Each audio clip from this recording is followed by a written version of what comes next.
It's 11:02, which seems random enough. A moment to start this third lecture with my dear friend Greg Taubman. I am actually at the Colony Theater today, and I was very excited because I was going to be broadcasting from the theater itself until I realized that internet wasn't working there. And I don't know how long it's not been working there because really no one's been in the theater for the for the last 5 or 6 months. But this is my office on the Colony Theater behind the ticket booth where roughly 10 of us work. So it's a very small space. It was insane before COVID times. Now it's just a health hazard. But here we are. And I am extremely excited to welcome my good friend, Mr. Greg Taubman, to talk to us about one of my theatrical heroes, the good doctor Anton Chekhov, who really modernized theater for the 20th century and then created a domino effect that really changed the whole theatrical world. But I'm going to let a much smarter man than myself tell you why. So, Mr. Taubman, welcome to MasterMiND, your third year. Nobody has done twice. You've done thrice, 3 times. We have the great Greg Taubman talk to us about theater history. So welcome, my friend. Hi, Michelle. Hi, everyone.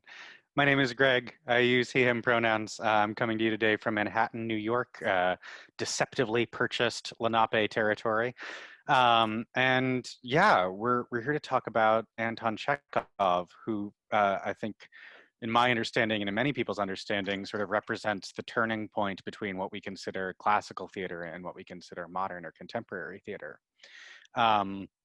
And I wanted to talk today a little bit about some key events from his life and how they informed his work, and really what we see in the work that marks this shift from the sort of acting that you expect from a Shakespeare play to the sort of acting that really dominated the 20th century with all of these houses and living rooms and very realistic psychological drama. Right, which also I think we should put an asterisk to that, because the way, America's understanding of Chekhov, or even England's understanding of Chekhov, is not really Chekhov's intention. Chekhov, I think we can talk about it, but this naturalistic feel of Chekhov really was more of a Stanislavski take on it, even from the inception of Chekhov, which I think Chekhov always imagine it to be more whimsical, less theatrical and more abstract. But we'll talk all of that. Let me just set the rules of the game before we begin. I'm going to grill you, Greg, of course, and try to get as much knowledge in this hour and a half together as possible. And then towards the end of the session, we're going to open it up for questions. And there's a couple ways of doing it. You can use the Q&A section below. You can click on it and ask a question, and we're probably going to get to it at the very end of the session. However, if there's something that seems pertinent and we read it there, we'll probably address it at the time. You can also raise your hands in the Q&A question section by just going to your as an attendee, and then on the list of participants, and click raise hand.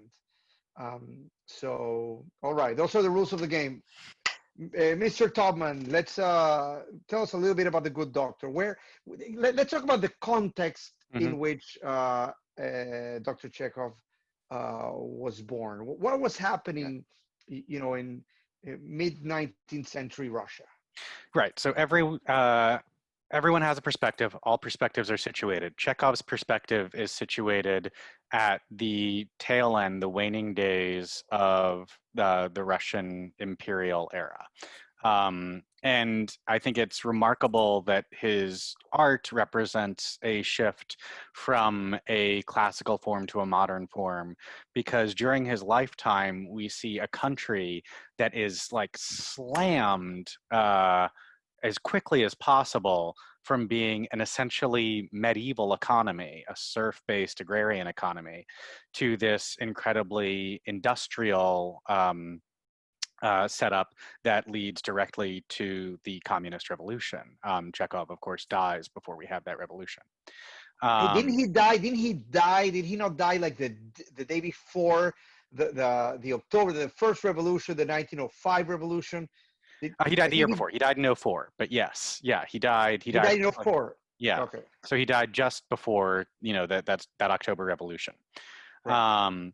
And so so Chekhov's grandfather was a serf. Chekhov's grandfather was one of the Russian peasant class who were essentially still in this medieval economy. They were entirely beholden to the nobles and the aristocrats that they worked for. They didn't own the land that they worked on. They didn't have the right to leave that land.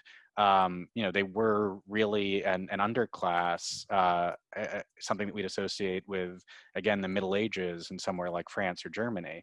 And this is still going on until the early 19th century in Russia. The serfs are freed, and Chekhov's grandfather is freed from being a serf, and he's able to own his own land. He's able to pursue his own trade. He has freedom of movement. And so Chekhov's father then is this poor workman in Taganrog. And Chekhov's father is really trying to strive his way into something like a middle class. And one of the biggest events in Chekhov's early life, he went to the Greek school in Taganrog, which was, again, a very poor town, a very poor community. And his father went bankrupt.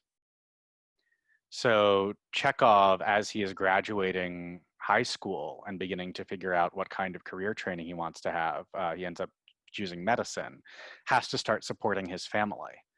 And so he starts doing that through his writing. So unlike anyone we've talked about so far, any of the Greek playwrights or Shakespeare, Chekhov, I mean, Shakespeare was absolutely a professional writer, but this was also a craft that he chose. Chekhov is really using his writing as his trade. He is using it to get himself through med school. He is using it to support his family. And so his short story writing, though it becomes very artistic and revolutionary, and he is to many the sort of exemplar, the best crafter of short stories ever. But he arrives there because he's just trying to make a buck. He's just trying to support his family. So I think that's an interesting starting point for what separates Chekhov from these other writers that we're looking at. And if I have one theme for today, it is Chekhov's humanity and his love for humanity in all of its foibles and failings. And we see that right at the beginning with him taking on writing not to make big political points, not to try and start these conversations like the Greek playwrights were about where should our polis be headed, what policies should we be enacting, how do we need to deal with each other. He's not even writing in the scale of Shakespeare specifically to address nobility and royalty. As well as commoners. Chekhov is a guy trying to get by, and he's writing for other people trying to get by.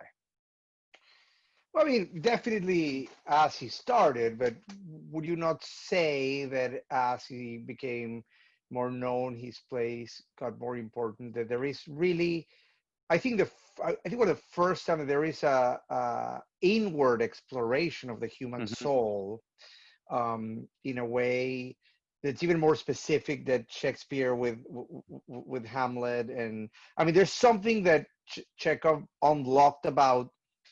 Especially about human hope and Mm-hmm. hopelessness, which Absolutely. is in a way that I don't know if even Ibsen was able to grasp at the level that Chekhov really really did. Yeah, I would agree with you. And to speak to the sort of artistic moment that we find Chekhov in, the writers who are holding the stage before he really takes to playwriting are writers like Ibsen and Strindberg and Ostrovsky, and they are trying to capture things like despair, but it's still very allegorical. I mean, Ibsen's most famous play in the day was Ghosts, Right. which was this allegory for syphilis, um, and and about the sort of hidden family trauma of it. And even though it is all about secrets and hidden things, it's very much everything is on the surface, right? Everything is the characters saying more or less exactly what they want, doing exactly what they're going for. So Chekhov starts to introduce the ways in which we are not Subtext. perfect actors. Yeah. The ways in which we get in our own way, the ways in which we can't help ourselves, even though we have that thing that we really want. So, as you mentioned, Michelle, our understanding of Chekhov in the States is incredibly colored by Stanislavski, and not even Stanislavski in his whole magnificence and brilliance, but Right, early but Stanislavski. his right, and where Yeah, his children, his I mean, the Stella Adlers and the yeah, right, all of his students that were with him in the earlier career. yeah, Stanislavski, of course, evolved as an artist. yeah. Uh, so on that side, it evolved, and then on this side of the continent, we were still dealing with his early, his early thought, his Yeah, early exactly. philosophy. So American understanding of Chekhov is very colored by early Stanislavski. It's as if Picasso visited the States and suddenly all of the paintings across the States felt like they had to be blue all the time. Right. That's sort And of then one period. Picasso moved on Yeah, to other exactly. phases. Right. Yeah. It's a great metaphor. Yeah. Um, And I also want to say, yeah. just for, as we understand Chekhov, and you were describing a society that also is a little foreign to even the rest of the Western hmm world. Although serfs were freed, hmm the idea of servants and their position in society is very different from American or British or Western European. hmm So the class struggle, I think also it's hard to translate for American audiences hmm specifically. That's why I last summer we did a director the world premiere of an adaptation of Uncle Vanya that hmm we did actually have here the picture of the cast. Okay, this is the perks of being in my office. Oh, This is beautiful. Yeah. the opening night of it's called Gente Ociosa. But I felt that we took Uncle Vanya. We'll talk about Uncle Vanya later, but to the Venezuelan context, and it kind of worked in a way, in a magical way that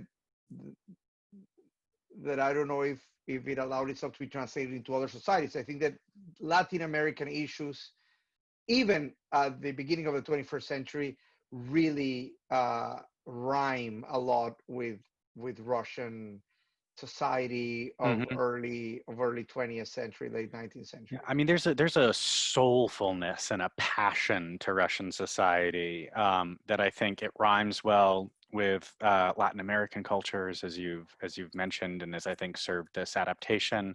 I really like Irish translations and adaptations of Chekhov for a Mm. similar reason. There is a kind of bigness of spirit and of expression that a sort of British inflected and German inflected culture that we have here in the U.S. doesn't Right. embrace to the same way. There is a kind of restraint that it is that we deem like good to practice in our British Germanic culture that I don't think is true of the Russians. And so, yes, being able to sort of sidestep what it would have to look like in a contemporary American context is very useful. But you were saying about class. I mean, I think the thing that is, again, speaking to the historical moment that Chekhov is in, is that class is shifting from being this very rigid, almost like the British Empire system that doesn't change, to something where movement is available, and it's available for the first time. So this notion that you can have in the cherry orchard someone like Right. Lopakhin, who ends up owning the property, and what that means. And again, we'll get to that play last, but the fact that Chekhov is able to capture and celebrate Lopakhin's joy that this place where he had to be a servant and an underling as a kid, he now owns, and it's his. And have that be right on top and right as visible as Ranovskaya's grief Fall. at its Right. loss. Yeah. It's so beautiful. And then again, it brings me back to Chekhov's curiosity about and love for humanity and people. And Um, nature. and nature. Yeah, yeah. And nature and trees Hmm. and Yes. the beauty, the beauty of and we'll get to cherry orchard, is that we see Lopakhin's rise and her Hmm. fall, and there's no antagonist. We sort of Hmm. love them both. Hmm. We are happy for his success, even though we there's something about him that never fully, it always rubs us off a little bit, and then Hmm. we're sad by her downfall, but we were, for the last 2 hours, Hmm. don't do it, stop selling, we were trying to warn her as an Yeah. audience.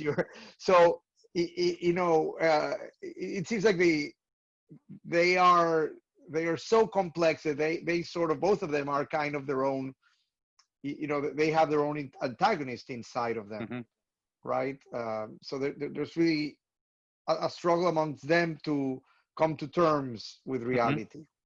Yeah, and I mean, so that brings me to, I think, one of these great things about Chekhov's playwriting, Chekhov's dramaturgy, which is the ways in which it is sort of anti-dramatic. Let me explain what I mean by that. So when we have the structure that was sort of pioneered by the Greeks, action drives action drives action drives action. A play is a machine. One thing happens so that the next thing can happen, so that the next thing can happen, so that this perfect engine of fate, in the case of tragedy, misery, and recognition, can play itself out and we can get all the way to the end. Something we missed in the Shakespeare talk is this beautiful moment in Twelfth Night, where Sir Andrew Aguecheek says, "I was loved once too." Hmm. And it's this moment where the action stops, where that line actually doesn't drive anything forward. It doesn't it doesn't like help anyone accomplish anything on stage. It doesn't help the plot get to the next point. It doesn't change anything for the characters other than to just have that sort of line out there like, oh, that's interesting. And then of course the mechanics of drama take over again and we resume and we're back on track and the play goes forward. And when you talk about the lack of an antagonist in the cherry orchard, I think that is something that is true in almost every Chekhov play. I think Uncle Vanya, in Three Sisters, you can sort of see a little bit of an antagonist there too. Right. I Yeah, mean, antagonism then becomes a point of view, and I think you could right. say the same thing about Uncle Vanya, because the doctor is Vanya's antagonist. Yeah, yeah. But for us, for the audience, we kind of understand both of them. We also want to slap very hard Yeah. both of them, right? Ostrov is Uh, also Vanya's best friend, though. Like, and it is right, not, it is not any kind of dramatic antagonism that we're used to. This is not Edmund and Edgar in King Lear, where one right. has to die for the other to inherit. These are two pals who just happen to love the same woman, who, by the way, is already taken. Like, who, by the Right. way, is married already. And right. And Yeah. I mean, you could say that Natasha, right, Hmm. is in a way an antagonist on Three Sisters. I was thinking Solioni in Three Sisters, but yeah, Well, as well, yeah, that's hmm, also, but yeah, Natasha as well. I mean, it is yeah, Natasha's entrance that displaces yeah. the sisters all the way to just Hmm. the one floor, right? Yeah. Um, But So you know, go ahead. Right. no, sorry. I want to bring us back to Seagull so we can work Yeah, forward. so we But can get there. yeah. Yeah, one at a Um, time. but yes, So we're gonna start with Siegel because before Siegel, hmm it's we can not start like with Ivanov. Ivanov, Yeah. which in a way, right. I mean, let's start with Ivanov, I Okay. think. So Chekhov is writing these short stories, and they go really well, and he's getting paid well for them. And so he starts transitioning into short plays. Let's write some comedic one acts. Let's see how those go. And he has this brilliant success with a play called The Bear or The Boar or The Oaf, depending on how you want to So translate good, it. so good. And that actually is one of his larger commercial successes for many years. And he starts then to play with, well, what if I did something longer? And the scholarship goes back and forth on this, but there are scholars who think that he started the first draft of Uncle Vanya, the Wood Demon, before he started work on the Seagull. Right. And the Wood Demon at that point was very much in this Ostrovsky-Strindberg land of being highly allegorical, highly dramatic, lots of Right. action happening.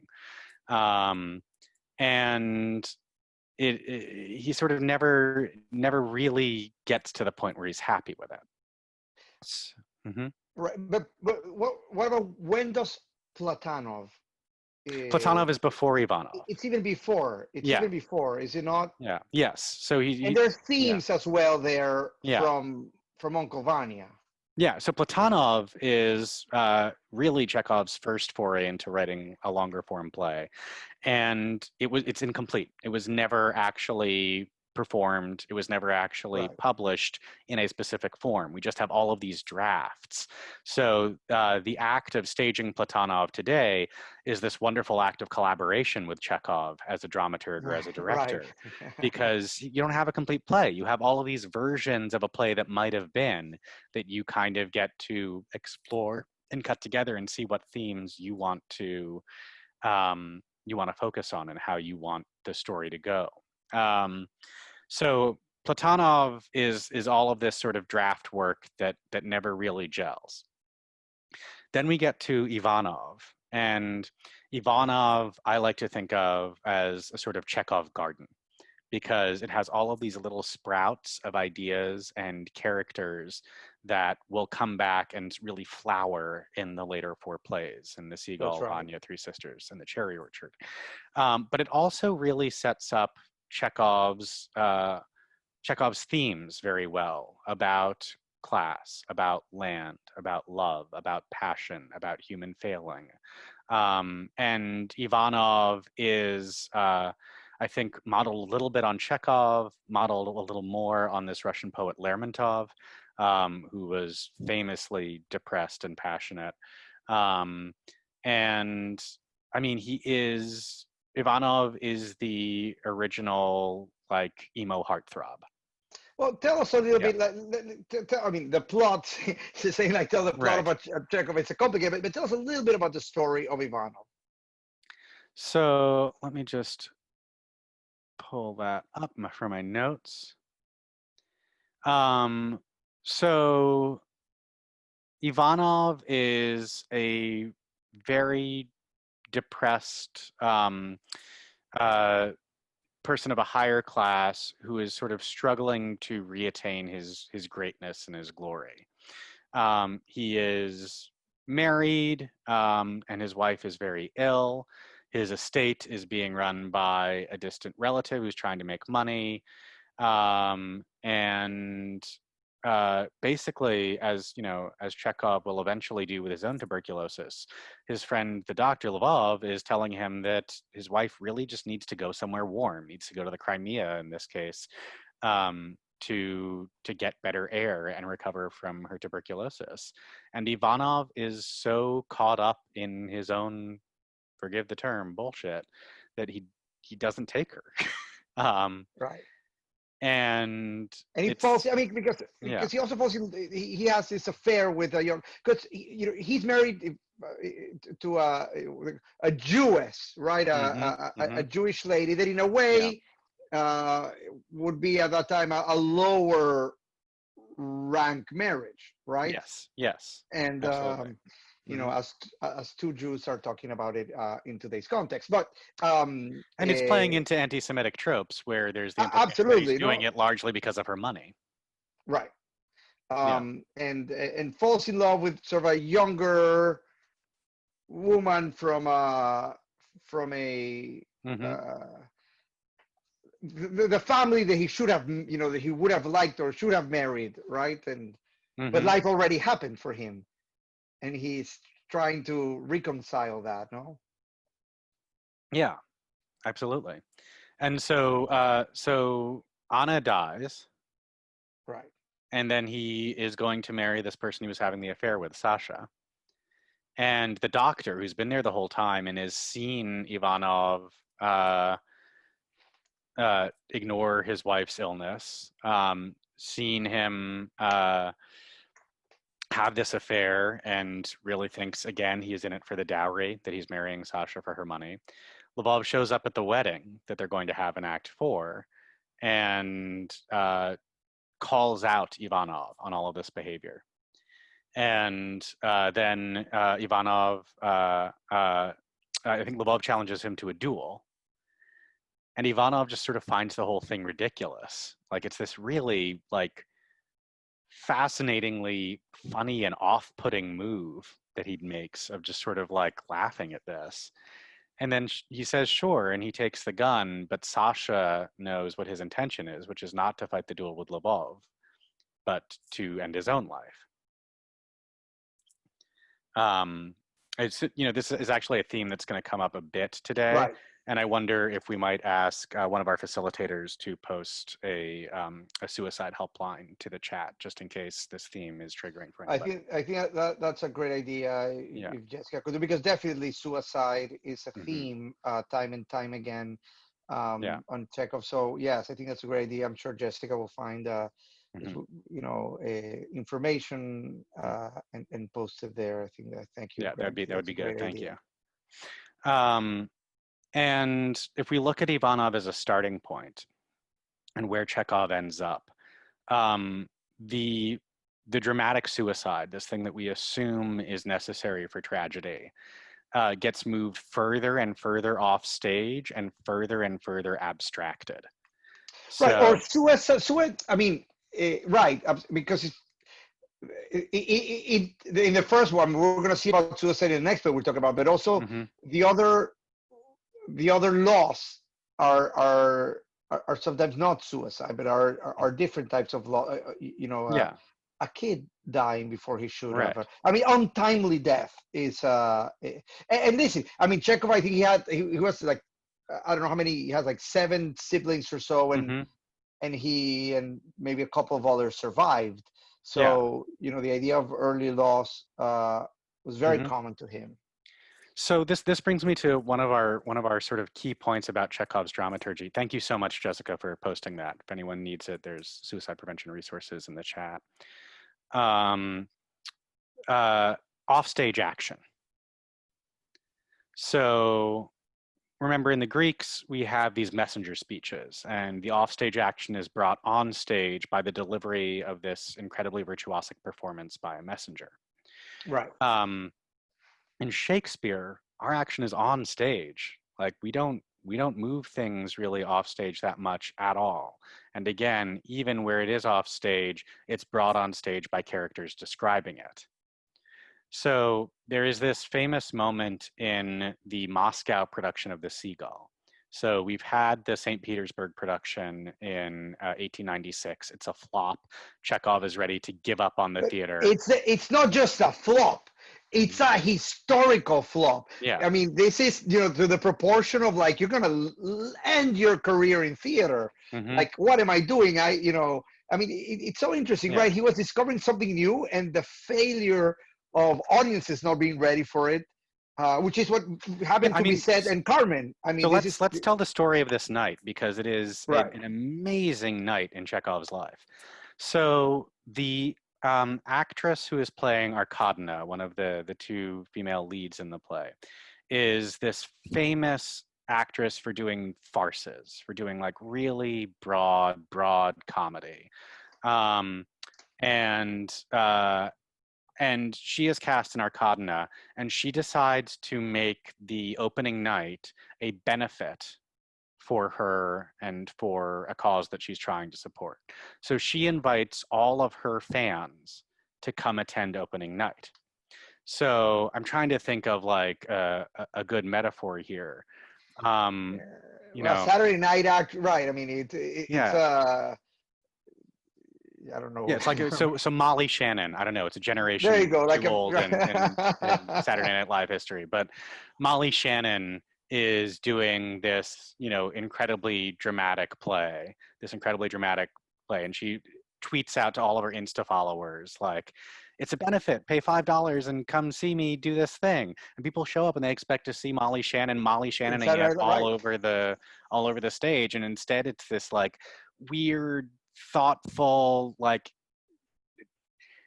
small scale, like very low energy piece. There's this crazy other play within a play that happens in the first act, and everyone who comes to see it who is expecting a farce is saying like, what the heck is this? Like, why are we watching this? Why is she in this? Oh, this playwright isn't serving her at all. He must be a terrible playwright. And Chekhov is in the audience hearing these things. So Let Chekhov, me, yeah, no, go ahead. No, no, go ahead. And then I just want to tell a Miami story, very similar to yeah. this, but So Chekhov leaves the theater, and he's getting pilloried by everyone he can overhear. Someone says like, "Who is this playwright even? Like some nobody. How dare he try and write for her? Stuff like that." And then he goes back to his estate, Melikovo, which we'll talk about, and reads the reviews, and they're just the worst. And it is a historical flop. It is one of the biggest flops in theater history. This St. Petersburg production of The Seagull in 1896. And yeah, let me just plug in this, hmm because you're really like faulty advertising, yeah, like bad advertisement will hmm destroy a play. You know where the American premiere of Waiting for Godot happened? was it Here Miami? in Miami, hmm the Cockrell Grove Playhouse. And it was advertised as the comedy of the year.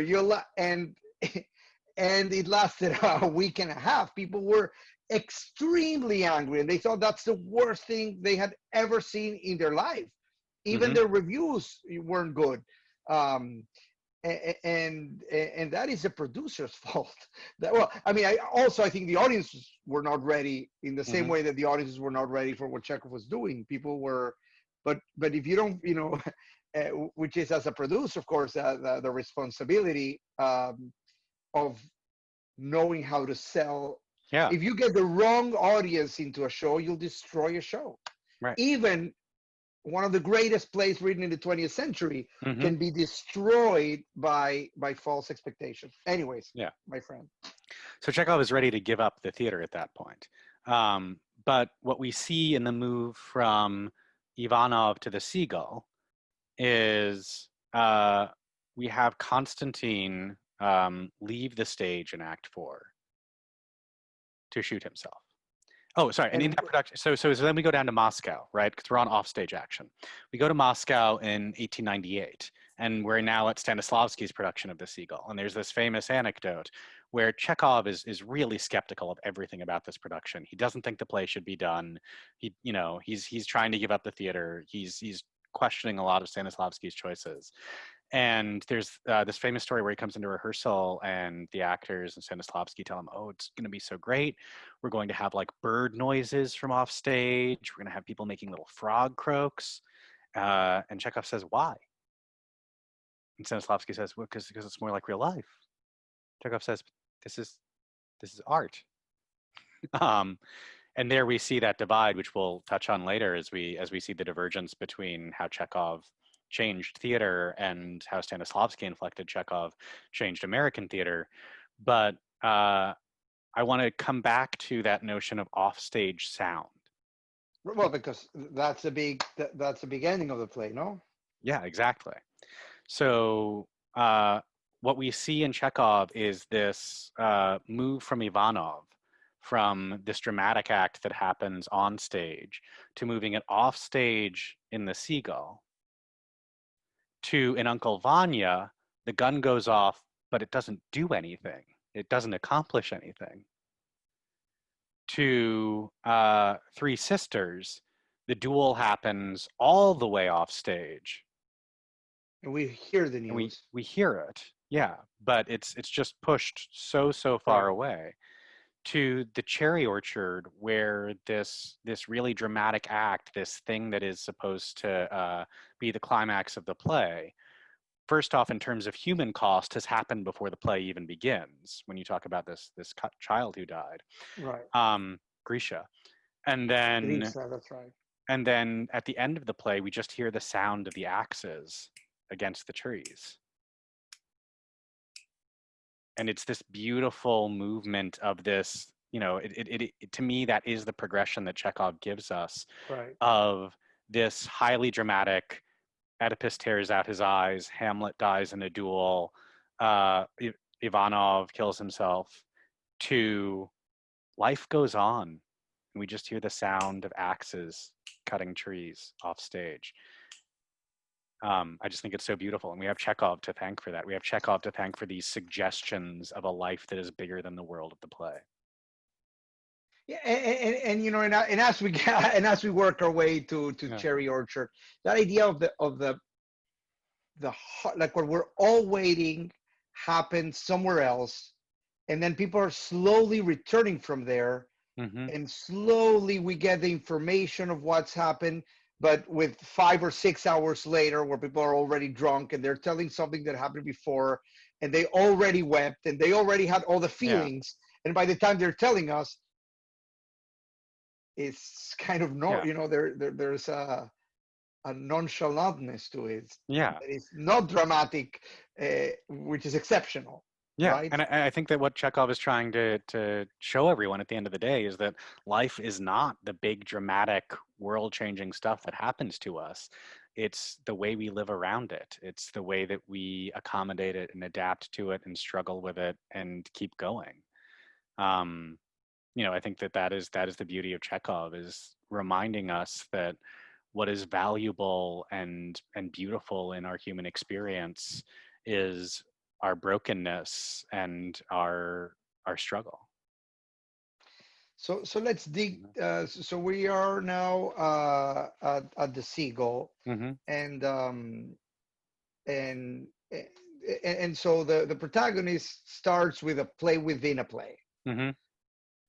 Why do you think that that's important? Because it takes for, like, it's a, I mean, you've staged it, you know, Mm-hmm. how like you have to spend like 10 minutes doing this play within the play, and Mm-hmm. then, you know, what's the purpose of it, you think? So I think that Chekhov is trying to address the young artist in The Seagull. He's trying to address his younger self as an artist.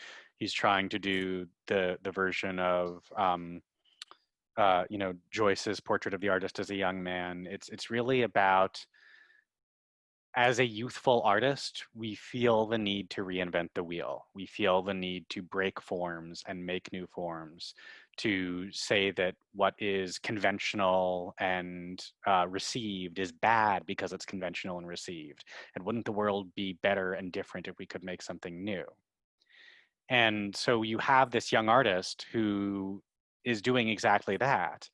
And what happens when you make an entirely new form, as we saw in our talk about Shakespeare, with his struggle late in life to sort of reinvent his own dramaturgy, is that you kind of have to flail for a while. That when you leave the received structures and the received training wheels, what you're left with is exactly the kind of void. I think Chekhov chose that image on purpose, that his play is set in. His dramaturgy, or Constantine's dramaturgy in The Seagull, is this empty void with this one character struggling with their own existential position with regard to it. And it's boring and it's terrible. And everyone in the play, watching the play within a play, comments on it. And I think that is there to point to the audience at the kind of dramaturgy that Chekhov has played with and is capable of, while also grounding us back in the thing that he thinks is realistic. And what I think Chekhov has done, that when we get to the American interpretations of him and the way that it inflected 20th century drama in this country, we missed, is that Chekhov has lost none of that metaphorical density and depth. So when we look at the Greeks and we look at Shakespeare, we have these huge images and these huge metaphors. And Chekhov includes this play within a play in The Seagull to say, look, I can do that too, but I want you to see the metaphor within these human lives. That all of these human lives are still resonating at a frequency that's a little bigger and a little denser than what it looks like here, even though it looks like realistic behavior. And the young protagonist, they from the very beginning want something, to be taken seriously, to be an actress, etc. Yeah. Nina for sure wants to be, and Constantine wants to be a great playwright. Mm-hmm. And they kind of get that. Well, so they both get to be professionals, right? Constantine gets to be a professional writer, and Nina gets to be a professional actress. And it Act sucks. 4 shows us how much those lives are terrible. Right. They get to do it, Yeah. and it's the worst. Yeah. They're miserable. They're miserable. Mm-hmm. So much so that's also, the beauty of you play with these hopes at the beginning. Yeah. And then you deliver these hopes, and it's not what you thought it was going to be. Yeah, exactly right. Which is life. Which is life, exactly. That we strive and we strive and we strive for this thing, and then we get it, and okay, now we have it, and we still struggle with everything that sucks about it, and we still now we have a whole new set of problems. So I mean, and the Seagull is great in showing us the sort of after, that's what Act 4 is. We have these first 3 acts of what feels very still somewhat Ostrovskian, pastoral, like Russian romantic comedy, romantic drama. I think it's interesting that Chekhov takes what could be a young love plot that is disrupted by older parent figures in this Greek new comedy format, and really complicates it by presenting both Arkadina and Trigorin as these very charismatic and attractive characters in themselves. And that part of what is in Constantine's way with Nina is his relationship with his mother. And very clearly what is in Nina's way is the fact that Trigorin, as a older man, as a established artist, as an established writer, is very compelling in his own right. It's not just about young love overcoming older folks. It's about older folks being full, charismatic, attractive characters in themselves. And there's a scene, I think one of the best scenes in theater, to deal with actors, to deal with subtext, is that scene in which Trigorin wants to leave. What's our dropper? Arkadina. Mm-hmm. And he kind of wanted to break up with her, and so the scene starts with him, and we could probably share that scene afterward via email to everyone. He's trying to have the strength to tell her that they're breaking up, and she starts extremely hurt, and he's trying to soften his approach to it, and suddenly she flips the script on him. Oh yeah. And he ends up, the one who wants for sure to stay in this relationship, and she ends up being the top dog of the scene. It's just outstanding. And totally when you see actors, great actors perform it, it's like as good as theater gets. Right. And that's, again, speaking to what Chekhovian dramaturgy is doing, right? Because it is still a hallmark of Western dramaturgy that we're going to have a scene that begins somewhere and ends in its opposite, right? But this isn't someone coming in wanting to kill someone and then being in love with them. This isn't someone who thinks they are the king of the world who is then deposed. This is someone who wants to break up with someone who realizes that, no, this is the relationship he wants to be in, or someone who's afraid of losing their love who makes him putty in her hands. It's still Western dramaturgy. It's still the movement from A to B, but the subject matter is so human. And so, the play is called The Seagull, and that is, in a way, I mean, it's kind of a metaphor. We hint at the metaphor. We're like very, We're Chekhov's very driven over the open head with about it. Yeah. Right, like very, very open about it. And then, in a way, the Cherry Orchard also is completely upfront with the metaphor. That not necessarily in Uncle Vanya or in Three Sisters, but that kind of metaphorical element is very present. No, absolutely, yeah. I mean, and it is, we talked in Shakespeare about these metaphors and these inquisitions, but I think with Chekhov, like especially in Seagull and I think Uncle Vanya and Three Sisters are a little more detailed and a little more sort of hidden in their work. Yeah, but in Seagull and Cherry Orchard, like the seagull is the artist's life, is what it means to be an artist. And in Act 1, it is free and flying and lovely and something that you want to be. In Act 2, it's a dead bird in a bag. It's about the disappointments of the artistic life. It's about heartbreak. It is about the trauma of trying to live in this world. And by Act 4, it's stuffed. It is literally stuffed and mounted. And that notion of like, yeah, turns out as an artist, you exist to be a still thing that people admire. You exist to sort of like have your life ripped out and filled with other people's needs and just presented. which is also life itself. I mean, Yeah. not just the life of an artist, but that's Nina. Nina, what you were free, you had all these hopes, and then you become a prop in someone else's life. Exactly. Anyways, we have 3 more plays to get to. So what's next? Okay, so then we hit Vanya. Vanya is, we want to stop here because Vanya is the archetype for Chekhov's gun. So Michael Chekhov was the one who articulated this for the first time, and it's That's now the a sort nephew. of trope. Yes, that's Anton's nephew. And he said that one of his uncle's pioneering decisions was the necessity of everything on stage. If there is a gun on the mantle in Act 1, it must go off in Act 4. So that Uncle Vanya is our Chekhov's gun, but it's also at the same time the undermining of Chekhov's gun.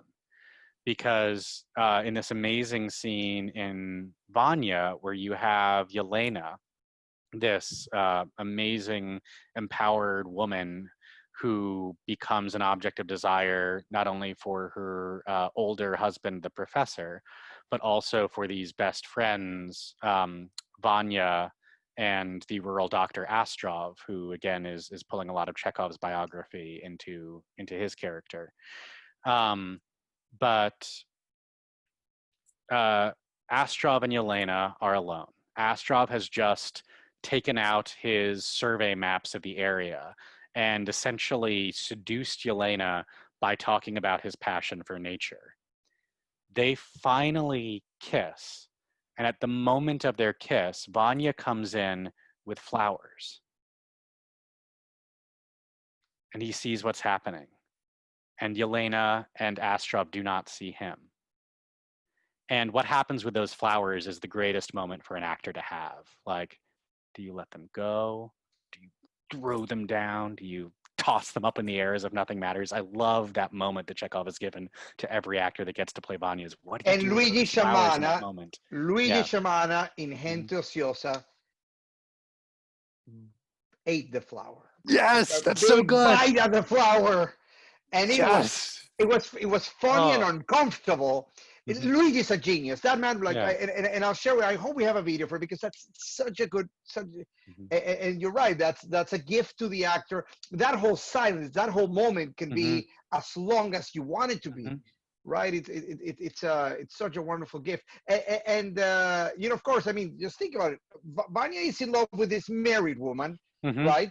And the married woman, is betraying her husband, but not with him, but with somebody else. With his best friend. I mean, with his best friend. With his best friend. It's unreal, Mhm. man. Right? It's what Yeah. human stuff is made of.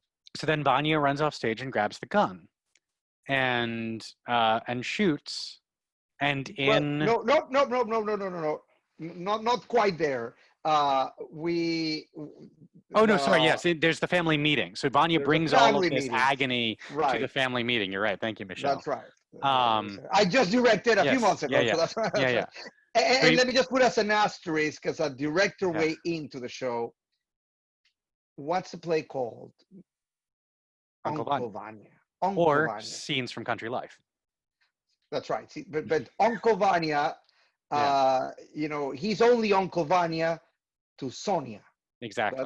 That's the only person who calls him Uncle. Yeah. He's her uncle.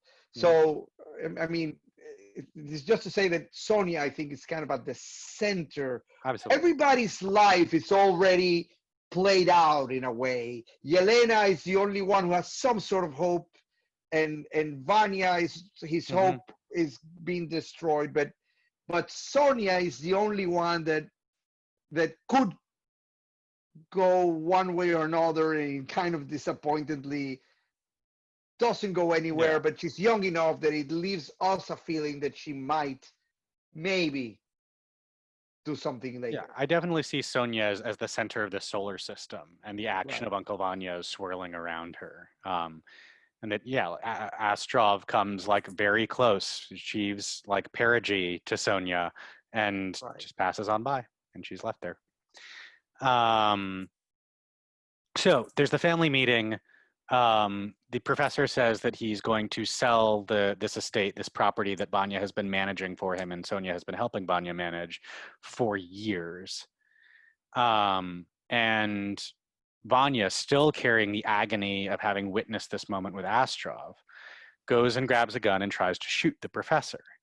And in any of the dramas leading up to this moment, even in Chekhov's own writing leading up to this moment, the bullet would have connected and we would have had our tragedy, and it would have been this incredibly dramatic moment that changes everyone's lives. And in Uncle Vanya, he misses. He misses twice. And the play moves on. And now everyone has to adapt to the fact that Vanya just tried to kill the professor and failed. But they also don't make such a, like, he's surprised of what Yeah. little deal everyone is making about his attempted murder. Yeah. And the fact that nobody really made a big deal out of it, it's like, oh, they just think I'm crazy. Like, I just try to kill someone, Yeah. and nobody's doing anything about it. Which for poor Vanya reduplicates his whole story about how he doesn't really matter in the world, how he should have That's right. mattered in the world and didn't. He has all these lines with the professor about, I could have been like you, I could have been Schopenhauer, but he isn't. He didn't write. He chose to take care of this farm. And here's another moment where he's saying, like, my life matters, damn it. And everyone says, it's okay, you're fine, you're fine, nothing happened. We're just gonna move past it. And then they leave, that's Yeah. another theme, especially, people come in, Mhm. there's a reality, and then at the end, half of the people leave, Mm-hmm. and we are left with a void. That is time and time repeated in most Yeah. of Chekhov's work. So I want to get to Three Sisters, but very briefly before we do, I just want to talk about this estate that Chekhov bought, Melikovo, and how it really changed his life in a number of ways. So he now has this country estate, and he gets it right before a cholera epidemic breaks out. And so there are a lot of years that Chekhov spends running a free clinic for poor peasants in his county, essentially, um, being a county doctor and struggling with just practicing medicine and helping people overcome this disease and stay alive. And I think it's very apt to our present moment and the kind of art that will come out of it and the pressure on artists to create right now, that during this time, Chekhov does not make art. He writes to his friends that he is consumed with being a doctor. You shouldn't think of him as a writer, that right now what he has to do is this work that's in front of him. and he loves the contact that it brings him with these people. But there's also the pain that he experiences, dealing with people who aren't going to make it. There's this beautiful scene in Vanya where Astrov comes in, having just failed to treat someone, having watched someone die on his table, and you can feel Chekhov's own grief in that scene. And it's interesting, as a director, when you're exploring that scene, you wonder, was it because he was drunk and could not perform the operation? Because Astrov has an issue. The whole thing, when they're talking about it, because that's how the play begins. He's talking about what happened. But it comes after Marina offers him a drink. Hey, have a drink. Come on, relax, just have a drink. And then he says, no, thank you. No, I don't want to, and then goes into this story. He was at home late at night, and a man like him can only sleep drinking because life is kind of unbearable. So he's drunk. They bring him a wounded worker, and then he dies. That's what after he dies in the. But you have to believe that a sober Astrov could have saved him. And I think that Astrov believes a sober Astrov could have saved him, and that's right. Yeah, whether we do or not matters less. But Astrov believes a sober Astrov could have saved him. Absolutely, and I think that it informs a lot to an actor that you start the play thinking, I just killed someone. Absolutely. And not that someone died in front of me, but even though I'm telling you, Marina, he's telling Marina that the man just died, he knows that he might have killed him. Anyways. So, and again, before we get to Three Sisters, let's just touch on that because we've talked about subtext, but let's dig into what it means for Chekhov as the person who really pioneers this in drama. In Shakespeare, text is text. The character feels it because they say it, and they say it because they feel it. In Chekhov, we have all of these feints and dodges. We have silences. We have people saying the opposite of what they mean. We have people saying something completely different from what they mean. I just talked about this scene where all the text is Astrov talking about how the forest is getting overlumbered and the fields are getting used poorly in this district, and that it's bad for the environment and it's bad for nature and even bad for the farmers. And that's the text. The subtext is that by the end of this long speech about nature and forestry, Yelena's going to want to kiss him. And so what do you do with that? How do you take all of this words about something that has nothing to do with whether or not the person that you're talking to is going to kiss you and turn it into a seduction? How do you take something like a man died on my table and do the work to understand that he's saying, I killed someone and it's breaking me up inside? In that moment really leaves the actor playing Astrov a lot of things. He could say all this very passionately, or he could just know that this is, he can think, she wants me and she's asking for all this. Let me just go through this real fast. And then as I finish this, say like, come on, like, why do you really want me here?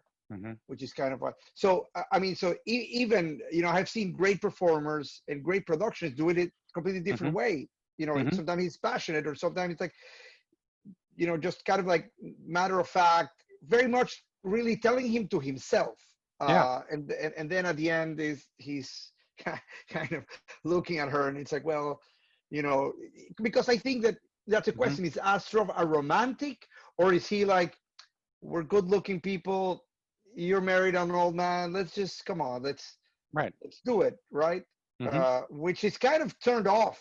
I think that she was more turned on. I mean, there's so many, that's the beauty of Chekhov. There's so many ways to approach it that, if she's really turned on by him, and then she's a little turned off by his kind of, we're just humans. Let's do what nature asks us to do, which is not a, kind of the romantic Yeah. overture that somebody like He Elena talks might more play lovingly about trees than he talks about about her. trees. That's Yeah. right. That's right. So in between the production of Uncle Vanya, after it's reworked from The Wood Demon, and Three Sisters, Chekhov has this major hemorrhage. Chekhov has had tuberculosis for a long time, and it's been just a condition that he lives with. But he has this major hemorrhage, and he's basically given his death sentence. He has only so long left to live. And what happens when we start hitting Three Sisters is this hyper awareness of time. The first thing that happens in Three Sisters is a clock chimes noon. And we have to listen to all of those 12 bells go, which is a crazy, boring thing to do in the theater. Nothing is happening, but these bells are dinging 12 times. Happy name day, Irina. Yeah. Is that? Yeah, happy name day, Irina. It's Irina's birthday, and it's also the anniversary of Dad's passing. Right? So here is time, 12 strikes of a clock, and a birth and a death, all in the opening lines of Three Very Sisters. few person, that's right. Yeah. And then in that act, a clock gets broken. And we end with a photograph. We end with this attempt to try and capture time and still it and make it last forever. And that photograph at the end of Act 1 of Three Sisters is gorgeous because it is the last time they will ever be that happy. It is the last time they will ever, be able to smile and all be together and all share that joy in that way. And then if we have in these first two plays the sort of beauty of how human life adjusts around great events, Three Sisters seems to be all about denial and all about how people hide in time instead of dealing with what's right in front of them. And the Three Sisters themselves as metaphors for ways of doing that. So again, this thing that we started in The Seagull with, here's just people behaving, here's a life, here's things happening. Chekhov is saying, no, that's not all that's happening. These are things that are happening, and this has the same metaphorical density as a Shakespeare play, and this has the same metaphorical density as a Greek tragedy. So you have Irina, who is always looking to the future, who is always looking to Moscow and somewhere else to make things better. You have Olga, who is always living in the past and the way things have been done, and the way things should be done. And you have Masha, who is so obsessed with the present person in front of her, Vershinin, that she doesn't want to deal with anything. And it's the person who is able to make plans, who is able to consider where she came from and what she wants for herself in the future, Natasha, who ends up owning that whole play. And as we say, relegating the sisters from being an incoming person to their house to being the dominant person in their house, or at least struggling with power for them, to exiling them to the upstairs. And Natasha is, our teacher, Michelle Brian Kulik, made her a metaphor for climate change. But Natasha is that thing that you refuse to deal with because of the way you're distracting yourself, because of where you're hiding in time. And because Natasha is able to understand that she has a past and she has a future, and the present moment is how she's going to move from one to the other, means that she's the character with the most agency in that play. And the beauty of the beauty of really what Chekhov did there is that Natasha represents that lower class that would eventually, 12 years later will take over Russia. And, the aristocracy laughs at her. And then she owns the house, which is, a metaphor for what was going to happen in the future. That's why, again, I think that in Venezuela or South America, this is kind of like the rise of the Chavismo. All the upper class, and we all laugh, they laugh at it, and then suddenly it owns you. Yep. And I think that trajectory is it's right. It's a thing that repeats and repeats itself. I've been warned off getting too political on these talks, but I also think that there's a rhyme with a lot of sort of working class resentment in this country and the way That's that right. we think of coastal elites. Like here are these people who look down their noses at us and are, send our jobs away and oh well, now we have a president that's our guy, and guess who owns you? That's right. Yeah. That's pretty much right. Hmm. And listen, I encourage you. You might Yeah. get Hmm. encourage you to get political. This is Miami Drama is as political theater company as it gets, and we live Hmm. with the consequences of that. Hmm. But yes, Yeah. go for But there's it. this great word from philosophy, overdetermined, that is a symbol that just has so many different angles on it that it doesn't mean any one thing. And Right. what's great about Chekhov's metaphors is that they are overdetermined. The seagull is overdetermined. This house in Three Sisters is overdetermined. Is it the planet and Natasha is climate change? Is it our country and Natasha is representing this rising class? Like what is it? And it's, um, I also wanted to say, because I'm not sure that I touched on it in the Greeks or Shakespeare, but I consider all of these plays to be much bigger than any one person's interpretation. So Right. here's what I'm seeing in it. Here's what I read into it and how I think it fits into a narrative of a life and a narrative of the history of an art form. But that's just my opinion. And these plays are so wonderfully broad and dense and, in Chekhov's case, detailed that it's just my opinion. That's just what I'm reading. Yeah. And the beauty of it is sometimes, when I'm rehearsing a play, I just really want to open it, give it to the audience, and just. Hmm. But when you're doing Chekhov, you can really like spend a year Hmm. without realizing, rehearsing every single day, because there's always something more to dig and find, and maybe this means something else, and you can just spend a year working on it, which is kind of what they do in Hmm. in Moscow art theater. I mean, this is Yeah. kind of, they spend 9 months, 10 months on a play, which is unheard of for us. And here's the thing about Chekhov that I think, in my experience directing him, that I like to think the playwright would agree with, which is the way to direct Chekhov is not to get into the minutiae of the actor over, like, does Astrov think he killed that guy? You have to let the actor do their own work on that, and you have to trust your actors to do it. The way to direct Chekhov is to say, this is the world that we're playing in, this is the kind of energy and life that it needs, and then like attend to the stage pictures. Say, maybe I think this happens over down left. I think this bit is forward. And then just let the actors take it and do their own work, because Chekhov has left so much room for them to interpret. And if Yeah, you I try and know, get in there as a absolutely. director, you're just gonna be picking at minutiae and having fights the whole time.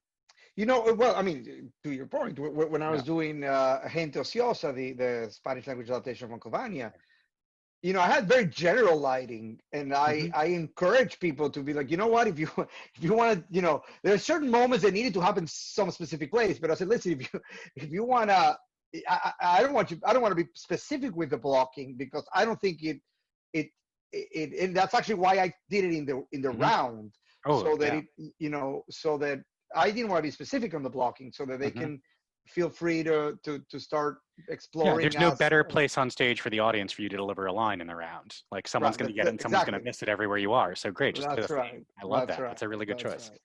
Yeah. Um, All right. So what are we? Where are we so moving let's hit the now? cherry orchard because I'm sure people have questions. Yeah. So so the cherry orchard. Let's go back to this notion that American realistic drama is this influence from Chekhov is inflected by early Stanislavski, because I think the cherry orchard is the biggest lie about what Stanislavski and Americans think Chekhov is about. Because the cherry orchard is huge. It is all of this Russian soul and this Russian humor.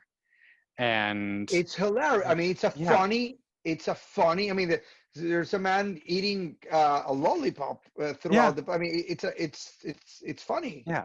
And you have to take it to that comedic place for it to really sing, because it also is so dark, and it has all of the subtext that for any of the scenes to make sense, you have to understand that there's a little boy who died.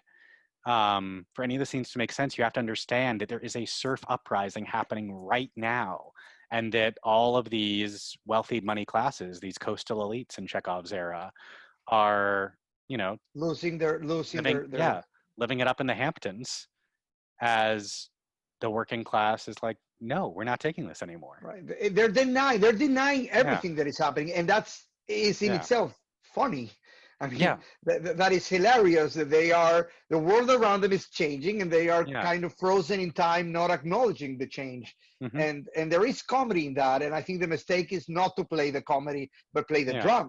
Yeah, and when we're in Seagull and Vanya and Three Sisters, you can get very precious about these little dramatic moments, these little heartbreaks, you know.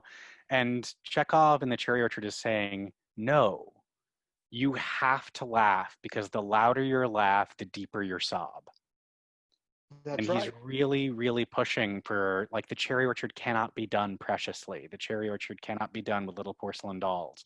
The Cherry Orchard has to be big and boisterous, so that you can go to these incredibly ridiculous places in order to be so devastated. And you can be so devastated in order to take such joy. And I mean, the third act starts with a dance number, right? Yeah. I mean, and the more you can choreograph that and make it ridiculous, the better it plays off.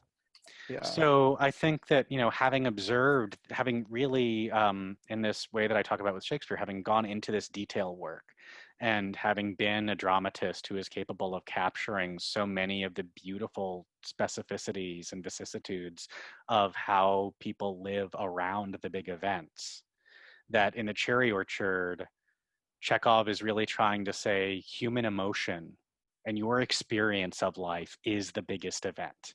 Because this guy is about to die, like literally. Cherry Orchard goes up and he dies. So I think his parting gift to the world through his art is your emotional experience in this moment is the biggest, most important event in the world. Your joy is the biggest and most important event in the world. Your heartbreak is the biggest, most important event in the world. And you don't have to shoot anybody, and you don't have to shoot yourself, and you don't have to make a big romantic gesture for that to be true. That when Varya and Lopakhin have their scene, where it's been clear for the whole play that these two love each other and want to be together, and all Lopakhin has to do is say, yes, I want you. And that scene happens, and he doesn't. That silence is a million times more important and more felt than the sound of the cherry trees getting chopped down at the end of the play. And I think that is Chekhov's gift to us, that he loves people, he loves humans, he loves how screwed up we are and how we get in our own way, to the point that, you know, he's made a push in Three Sisters to say, look, you can change. Look, the world is available to you if you can pull yourself out of the places that you're hiding. In The Cherry Orchard, he says, you know what? At the end, like, maybe your experience of your own life is the most important thing in the world. So that's what I see in Chekhov, and that's what I love about Chekhov. You know, that scene, every time I see the Cherry Orchard, I kind of have like, okay, this time Lopakhin will propose. Right? It's like, and I saw, you know, like last year I saw a great Simon McBurney's production in Amsterdam, which was really outstanding, and he did something really smart, which is that in the first act there's because I mean the first act takes place in the nursery, you know, and so there's this little like doll's house, and then by the third act, by the party, that little doll's house is towards upstage, and then the party takes place sort of in the backyard, and then that nursery house becomes perspective-wise the house. I love that. Yeah, that's great. And it was so, you know, I mean, it's interesting what every director can really help paint that. In a way, you know, I saw Lev Dodin's, I don't know if you saw Lev Dodin's Three Sisters. I saw it in DC a couple, and I was surprised by how everything was subdued. Not, you know, Hmm. nothing was dramatic. Yeah. Like in Chekhov, you know that things are not dramatic, but even so, I mean, when Hmm. Masha learns that you have the death of, what's his name? Bershinin. Remind me, Vershinin. Yeah. I She think doesn't we're make talking a about big deal. Irina and what's his face though. Because Vershinin survives. Vershinin goes off Who with the no soldiers. no who gets shot? Oh, right, Irina, right. Who gets shot? Yeah, yeah, Right, yeah. yeah, Irina's. Uh, uh, who gets shot? Oh, where is he? Now These these names, these Russians are names. just names are killing us. Yes. But anyways, but that moment Yeah, always, I've always saw that scene. Always, every production I've seen it is a dramatic scene. yeah. And Lev Dodin, who's Russia's great Yeah. Hmm. director, he was like, oh, so that's not gonna happen. And so you know, uh, Tusenbach. Tusenbach. Tusenbach. There Yes. you go. Yeah. Um, Um, yeah. yeah, yeah, absolutely. Uh, That's the beauty of Chekhov. Is that you can approach it and reinvent it, and he's so plastic. There's so much hmm. elasticity that Yeah. makes it worthwhile. Anyways, I think that this is a great moment for the Hmm. Q&A. Yes, do we Yeah. agree? Wonderful. So let's open the Q&A. There's a Q&A section. You can, you know, click on the Q&A button and ask your question there, or you can go to the participants and raise your hand, and we'll invite you to say your questions out loud. Either way, we would love to hear your thoughts uh, on the Good Doctor. Um, yes. Uh, by the way, Greg, don't you think that kind of the pandemic, the last 6 months, have been kind of the most Chekhovian Yeah. So moment for humanity? we left this thread a while back, but I was talking about Chekhov and time and Chekhov as being anti-dramatic. The other thing that he does with time in Three Sisters, picking up on that moment from Twelfth Night, I Was in Love Once Too, is there's a moment in the third act, I think, where everyone's just kind of hanging out, right? Jebutikin is reading the paper, Right. and Irina is saying like, "Oh, Balzac was married in Berdichev. Oh, Balzac was married in Berdichev." And time stops. And again, this motor of the drama, this next action, next action, next action, just opens up into possibility, into just life being lived. And when we think about the pandemic and the kind of pause that it's put on all of us, I've thought a lot about that moment in Three Sisters. I feel like Right. there's, especially in the early months, in the spring, March, April, um, there was a lot of like, Balzac was married in Berdichev. Like, I cannot move the motor of my life forward. I cannot drive the drama that is my own experience. So I just kind of have to be in it and live in it. And I found that was painful and that was beautiful and it was frustrating and it was all the experience of a Chekhov play in the spring. I think once we hit Memorial Day and the Floyd protests, the sort of the motor of the drama of history sort of kicked back on, even though Right. we're still paused in a lot of ways and not gathering in a lot of ways, especially in our industry.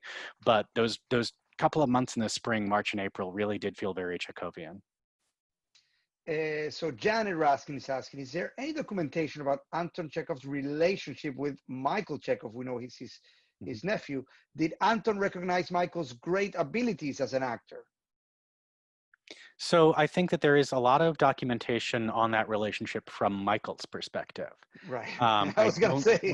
yeah, we don't see a ton of it from Anton's perspective. And like there is, once we hit Stanislavski, there is this great sort of progression of the great acting teachers and theorists, acting theorists, and how they all inform each other. So we move from Stanislavski to Meyerhold, who was in his company, to Michael Chekhov. And each one of these acting teachers and actors really sort of pushes the art form a little bit further every time.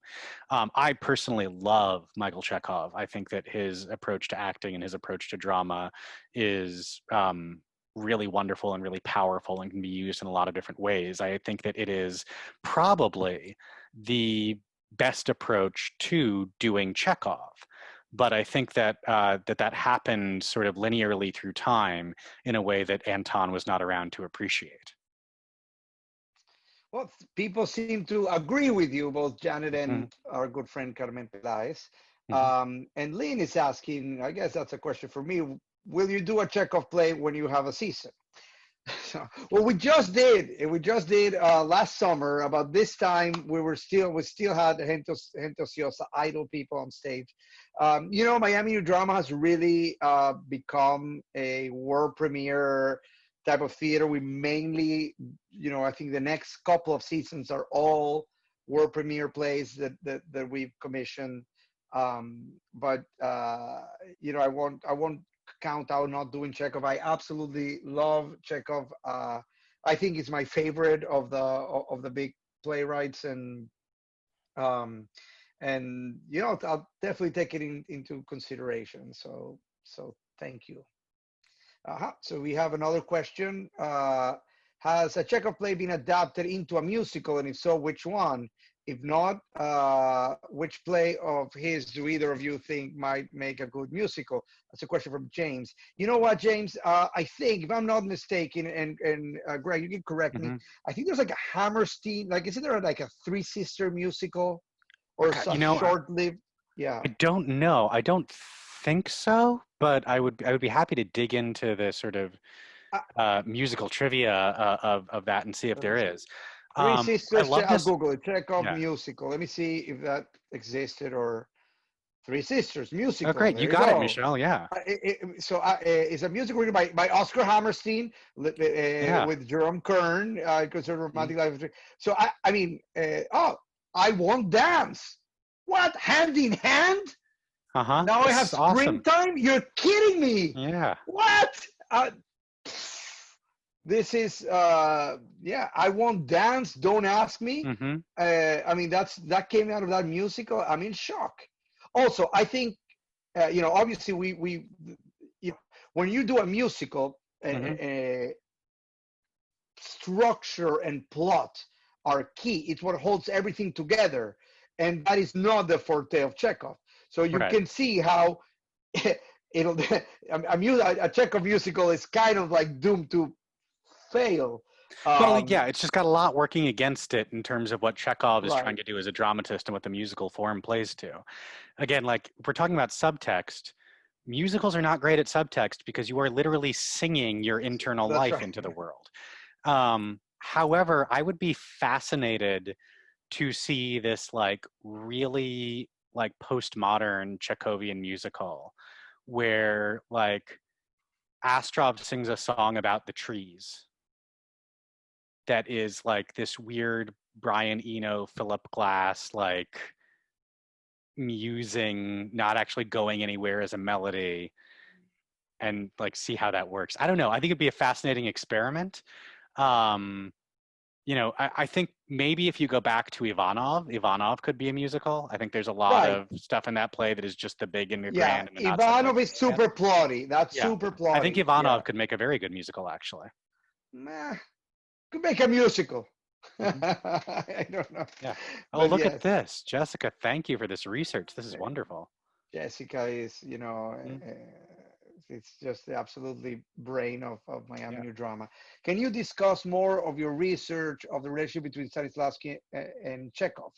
And do you know what play Harold Klurman of the group theater saw at the Moscow Art Theater that he brought back to the group theater? Strasberg, Adler, Meissner.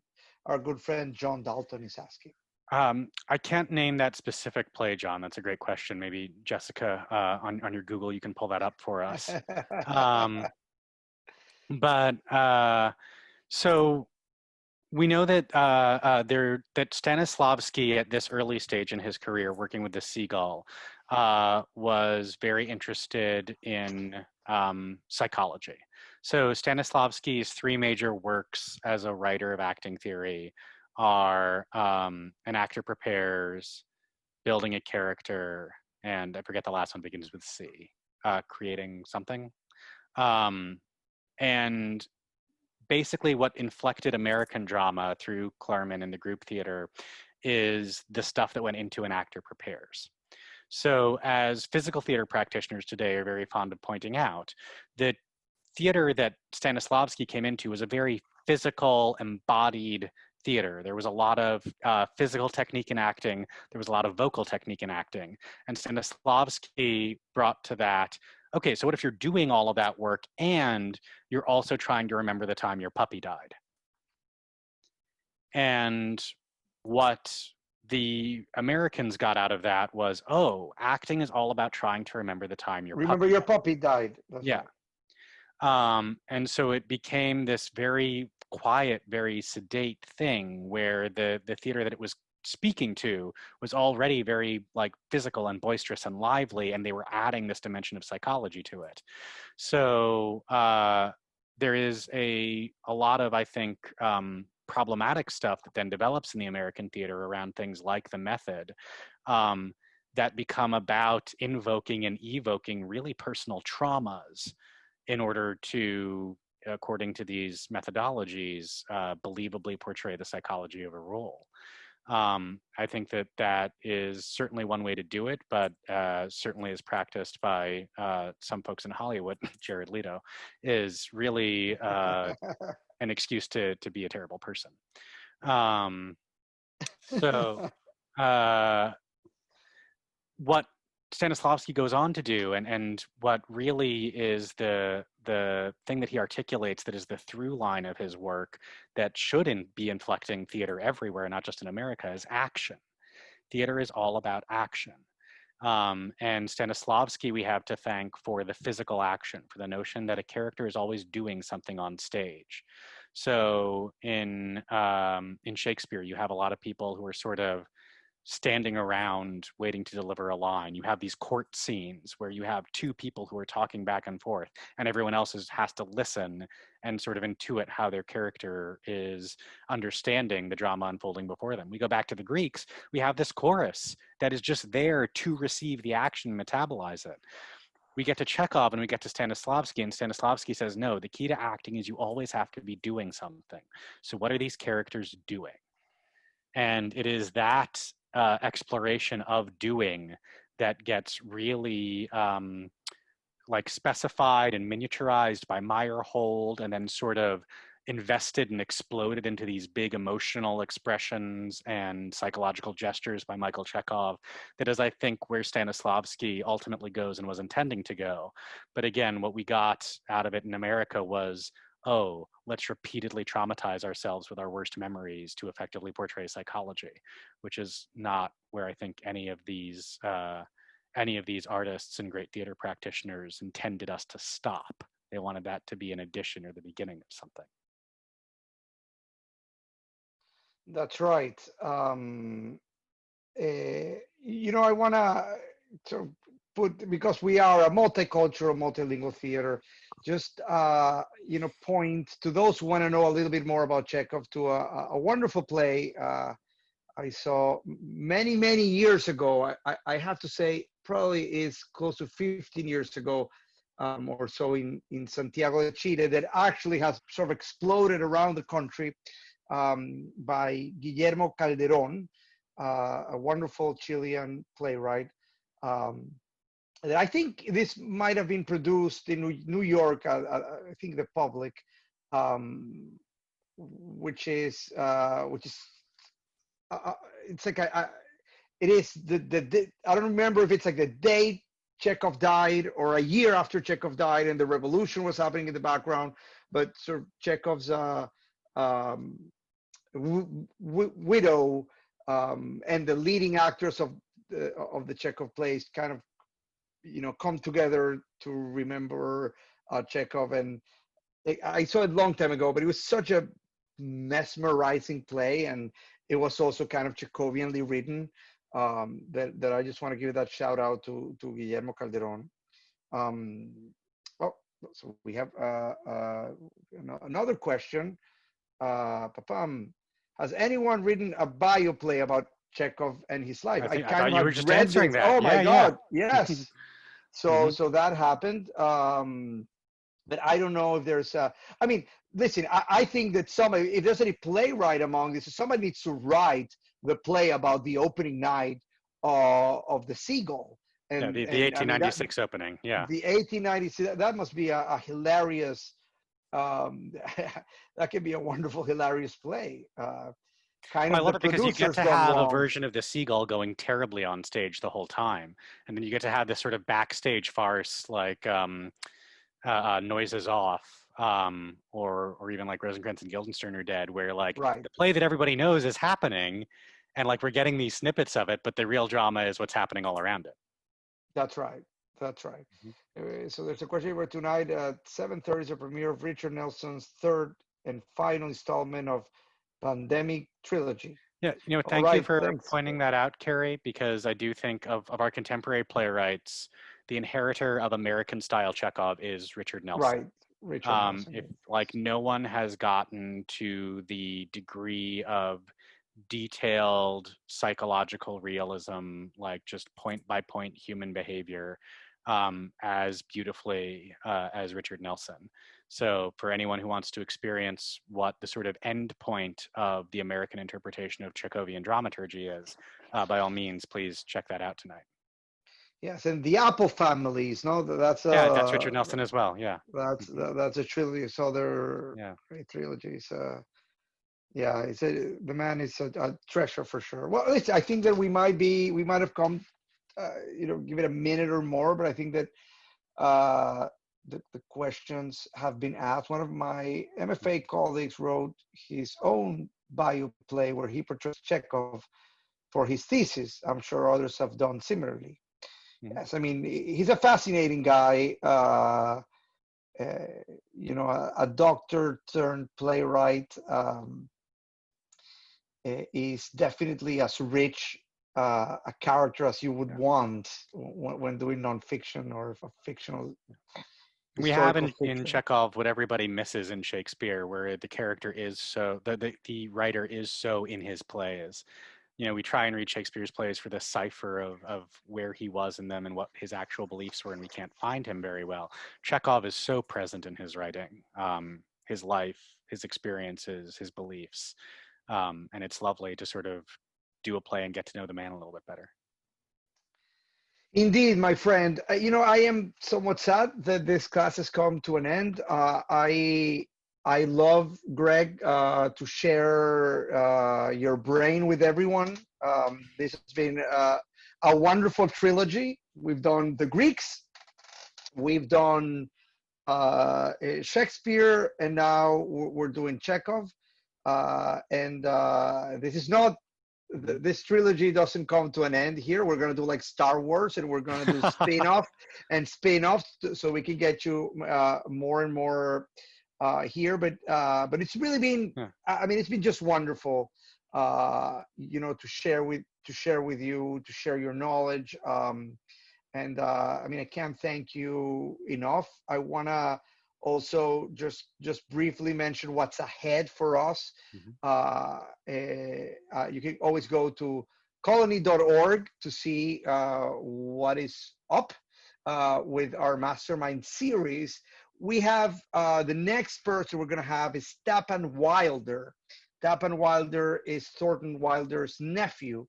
And he runs the estate of Thornton Wilder, and that is somebody that we've worked with. We collaborated with him on creating the first multilingual production of Our Town, which, by the way, had the support of the Knight Foundation, which was key for us. Sometimes you received this grant, and because of that grant, we could do this show, and now the show has gotten so many lives. It's sort of the centerpiece of a great book now about the story of Our Town that is going to come out shortly. And it's the cover of the book is our production. And then we have an exciting news that we are going to disclose about that product, about the future of Our Town in that next class, which will be on September 17th, Thursday, September 17th, so next Thursday at 2:30 p.m. It's a different time than normal. Then we have very good friends, Vicky Collado and Vanessa Garcia are talking about, they together created Amparo, the immersive theatrical experience. They're both local artists, so we're going to share some time with them.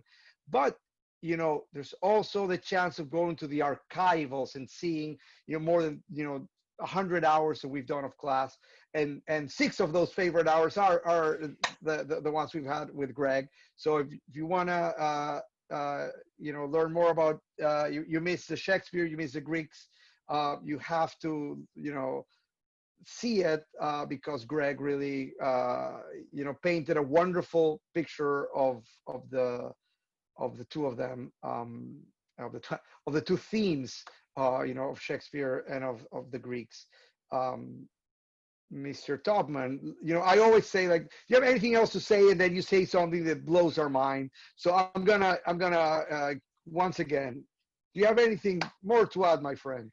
Well, I'm just going to point people towards my company Forge's digital resources as well.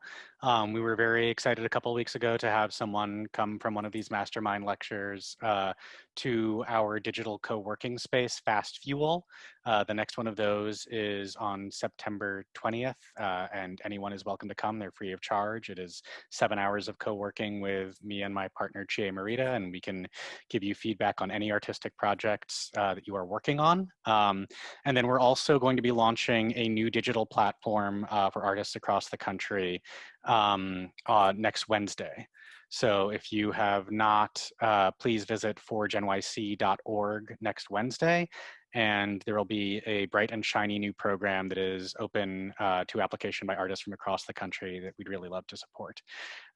So please check that out. And then I don't think I have a new thing to add, Michelle, other than to echo what I feel Chekhov's message of the cherry orchard is. Thank you for having me. It's always wonderful to do these. The website is www.forgenyc.org.